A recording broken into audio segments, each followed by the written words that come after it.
Hello and welcome to Notes from the Den, coming to you from a secret location in the South Downs.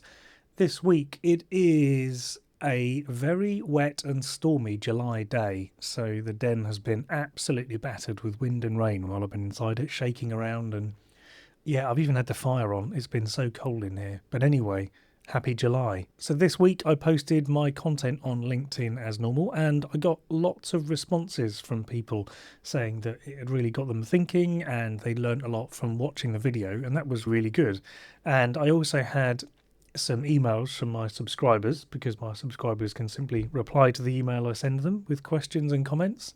And I had quite a few people email saying that they'd found the content that I'd put out really useful, and a couple of people had gone back and found previous videos as well and also sent me some good feedback on those. So what's been interesting for me with that process is understanding how finding something that you're interested in and sharing it with your audience, although maybe not 100% aligned with the initial focus of the content that I had, has actually been really well received by people, because I think my interest in the topic comes across in the content, which is what a few people have told me, and therefore they find it interesting learning about that.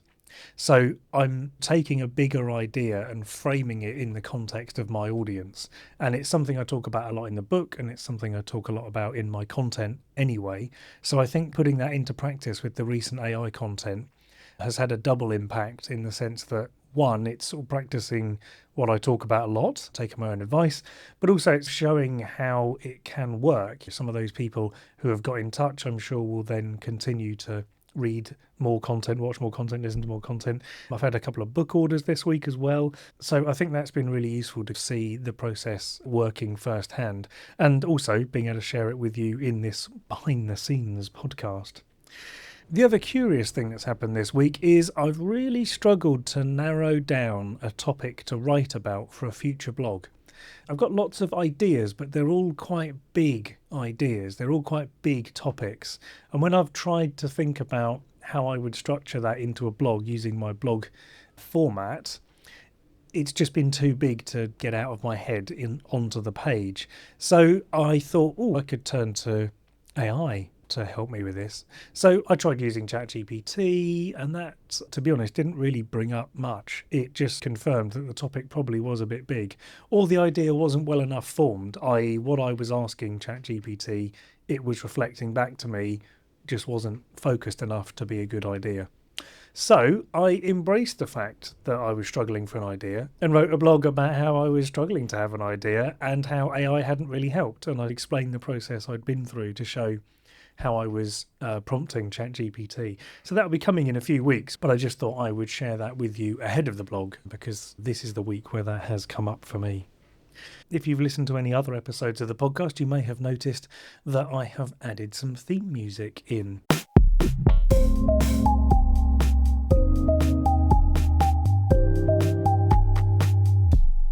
And that's a little track that I made on my Teenage Engineering KO while noodling about, making some little songs on there. And I've been thinking about adding it to the podcast. And in fact, it was the reason why I initially didn't get round to making the podcast, because I wanted to have that track finished and added into the episodes before I released them.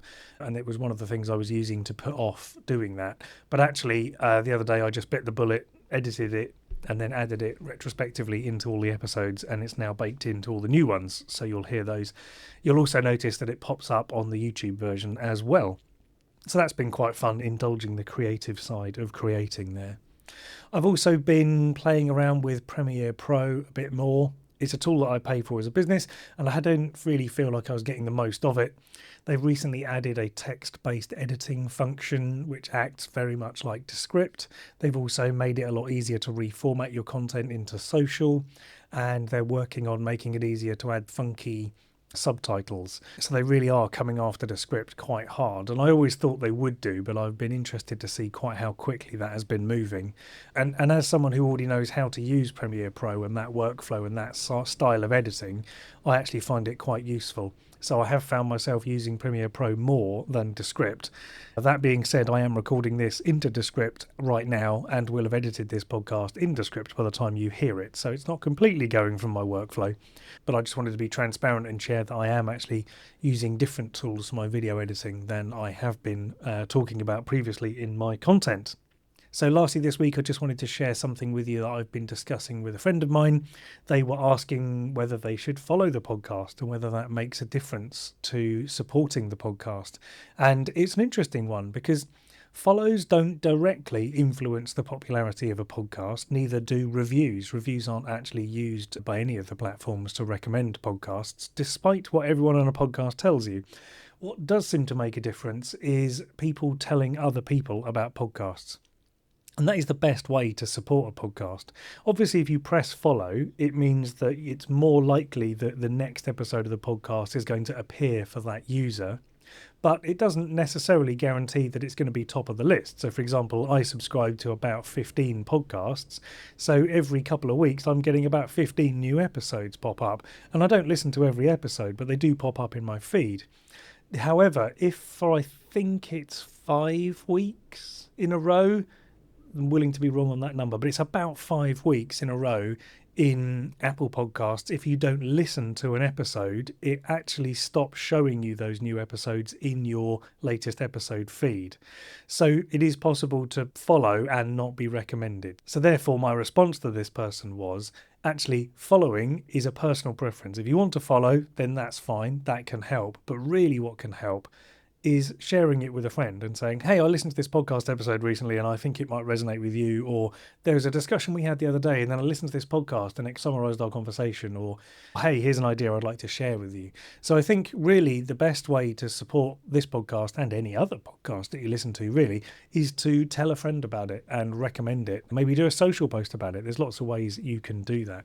If you are thinking of starting a podcast, don't necessarily feel like you have to lean into that like, subscribe, leave us a review, all of that kind of podcasty nonsense. My advice would be to really focus on sharing and recommendation, because I feel like we all value that a lot. So that feels like the best thing to ask for your listeners if you're going to ask for anything. So that's all from me for this episode. I hope you have a wonderful week ahead. And until next time, happy marketing.